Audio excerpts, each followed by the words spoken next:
to Cuba? I just heard it. My fucking right ear. So you just did something wherever. Was it left brain? Right ear? That happens very infrequently. And then when I said what I said, all of a sudden, boom. You know, they're saying this thing about how these guys in Cuba that were at that embassy had that problem where they started feeling this particular kind of pressure. I know what that is. You know what that is? Is some database that somebody has where they take a picture of you, usually connected to some biometric profile. And I swear to God, this is what I think it is. This is how crazy I am. That when they run some sort of biometric profile on you based on that picture, that the technology and the manner in which they're encroaching upon your auric field, as well as potentially even trying to impact your neural processes at that moment, is so significant that you literally feel like you're in the box. It is actually, it's like they're radiating. There is some kind of actual quantum as well as direct energetic field that is applied with them having that picture of you within that particular database and within that particular structure that literally impacts your field. I know what it's like. You'll be talking, and then all of a sudden, it's like they start running that account, and then your field gets narrow. It's like you're talking in a box that's like 4 or 5 inches away from your face, and the pressure around your actual physical body increases.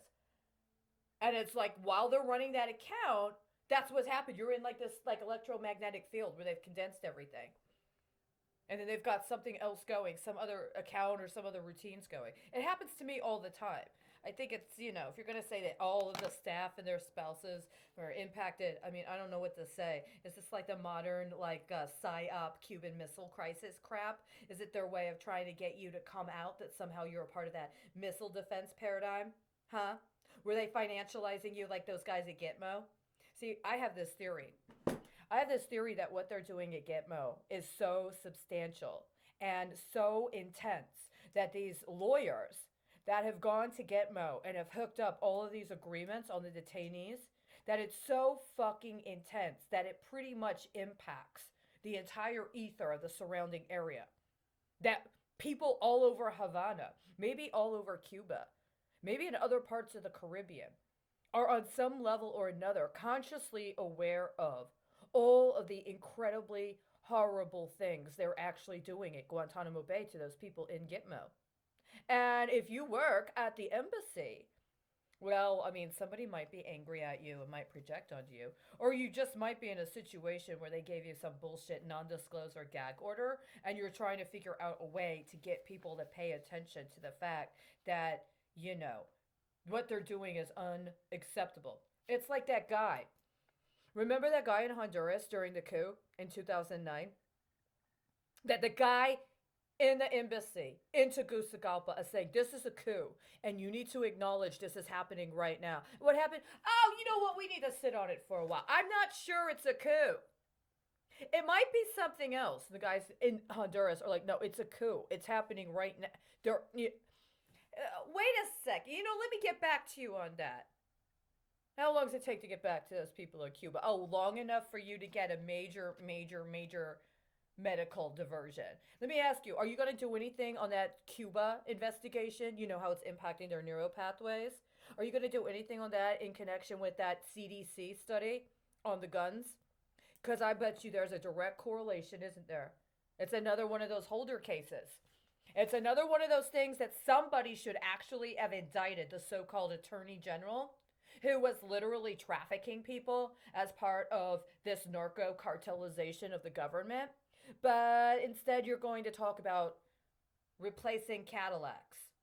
You didn't like the Iraqi Cadillacs. You wanted those caddies that are still in Cuba, right? Am I correct? Because that's how this flips.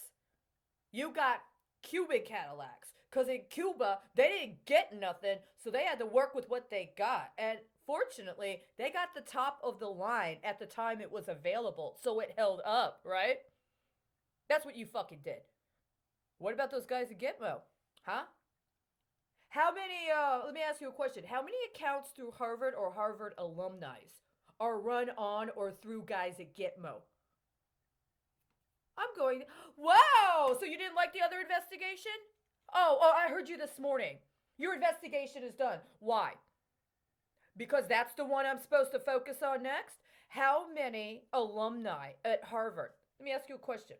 How many alumni at Harvard have some sort of investment firm or security company that involves laundering traffic through those guys at Gitmo and or hooking up derivative deals with their lawyers or the guys that claim to be lawyers? And I'm not talking about the guy who was in charge of the JAG program who left.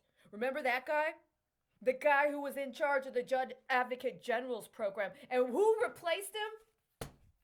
You took a fucking command officer at fucking Guantanamo Bay and you replaced him with what?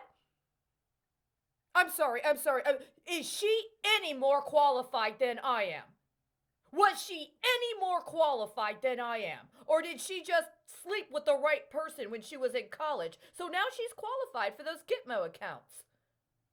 Thank you so much. By the way, my investigation's not closed. I do follow-up reports. I report. There are way too many people in default to me. How many people would they liquidate immediately if I agreed to close my investigation? The only credit those motherfuckers have to float to keep from having to kill people because they're in that serious a default is the fact that I refuse to relent on my investigation.